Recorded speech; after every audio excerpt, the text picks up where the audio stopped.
Hey, welcome back. You know, I was scrolling through my phone the other day, just mindlessly flicking through feeds and group chats, and I had this sudden, hilarious thought.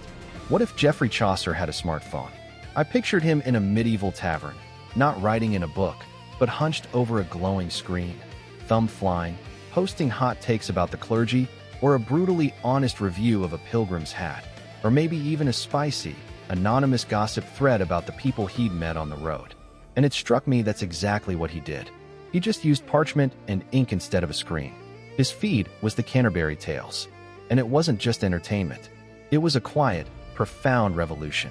I'm Ibnul J. Farabi, and this is The Great Conversation. Today, episode 26, Chaucer's Canterbury Tales, Medieval Gossip as Social Revolution. So, let's set the scene. England, late 1300s. Society is a pyramid, rigid and unquestioned. At the top, you have God, the king, and the nobility. At the bottom, the vast majority, peasants, serfs, laborers. And in the middle, this emerging, squirmy, noisy class of merchants, tradespeople, clerks. The social order is divinely ordained. You are born into your station, and you stay there. Your story is not your own. It's written by your birth and dictated by the church and the crown. The literature of the time reflects this. It's either grand religious epics or courtly romances about knights and ladies. It's about ideals, not real people. Then along comes Geoffrey Chaucer, a courtier, a diplomat, a man who moved in high circles but had a sharp eye for everything happening in the streets below. And he has this idea, a framing device, a group of pilgrims from all walks of life, traveling from London to the shrine of Thomas Becket in Canterbury. To pass the time, they agree to a storytelling contest. 2 tales each way, there and back. Now, Chaucer never finished it. We only have 24 tales, but in that fragment, he built a universe. And here's the first revolutionary act, the cast. He doesn't write about King Arthur. He gives us a miller, a cook, a wife of Bath who's been married 5 times and is an expert on marriage and, well, everything else. A merchant who's deeply in debt but puts on a lavish show.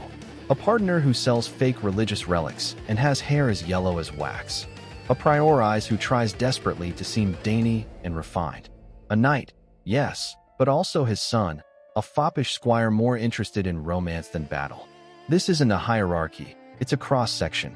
For the first time in English literature, the entire, messy, vibrant spectrum of society is assembled on a level playing field.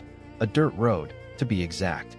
Just by putting a noble knight and a drunken miller in the same traveling party and giving them equal voice in the contest, Chaucer is doing something radical. He's saying, every one of these lives contains a story worth hearing. Which brings me to the second point, the gossip. Chaucer presents himself in the poem as just another pilgrim, the naive narrator, who simply reports what he sees and hears. Here's what the miller looked like, folks. Oh, and he's drunk, so forgive his tale. He's all faux innocence. But through this gossipy, observational style, he smuggles in devastating social critique. He shows us the summoner, whose job is to bring sinners to church court, who has a face covered in pimples that no ointment could cure, a physical manifestation of his corruption. He shows us the friar, who hears confessions not for spiritual solace, but because he knows the wealthy will pay handsomely for easy penance. He's not writing a theological treatise against church corruption. He's just giving you the juicy, horrifying details he overheard. It's satire wearing the mask of small talk. And the tales themselves are this brilliant, chaotic echo chamber. The characters don't just tell stories. They bicker, they insult each other, they try to one-up each other. The miller, offended by the knight's noble romance, interrupts to tell a filthy, hilarious fablio about a carpenter being cuckolded. It's a direct class insult, a shot across the bow. The cook, loving it, jumps in with another raunchy tale. The storytelling contest becomes a social brawl. Through this device, Chaucer lets the tensions of 14th century England play out in real time. The established order of the night is immediately challenged by the body, earthy voice of the working man. It's democracy in narrative form, centuries before the idea took political shape. Now, I want to pause here for a personal reflection. As an engineer and an immigrant, I'm fascinated by systems and structures. And what Chaucer built here is a new literary system. He took the dominant language of power, French in the courts, Latin in the church, and chose to write in the vernacular, in Middle English, the language of the streets and the shops. That's a technical choice with massive social implications. It's like building an open-source platform instead of a walled garden. He was building a new England in the English tongue.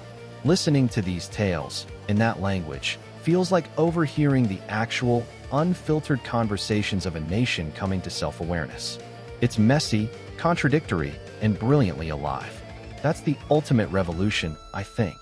The Canterbury Tales shifts the authority of the story. For centuries, authority came from the top down, from God, from Scripture, from the king. Chaucer locates authority in the individual voice, in lived experience. The wife of Bath isn't quoting theologians to make her case about sovereignty in marriage. She's quoting her own life, her 5 husbands, her body, her desires. She is her own citation. In a world that told people, especially women, to be silent, this is explosive. Chaucer, by pretending to just report gossip, handed the microphone to people who were never supposed to hold one. So what's the takeaway from this riotous, unfinished pilgrimage? For me, it's that gossip, the sharing of human stories, especially the ones from the margins, isn't trivial. It's a foundational act of community and critique. Chaucer understood that when you give everyone a seat at the campfire and let them speak, you don't just get a collection of stories. You get a portrait of an age, with all its warts, its hypocrisies, its joys, and its relentless, beating humanity. He showed us that the story of a society isn't written only in its laws and its battles, but in the tales a merchant tells to pass the time, or the secret a wife reveals about what she really wants. He built a world in words, and in doing so, helped build the modern world itself, one where every voice, in theory, has the right to be heard. We're still on that road to Canterbury, still telling our tales, still trying to figure each other out. Thank you so much for joining me for this conversation.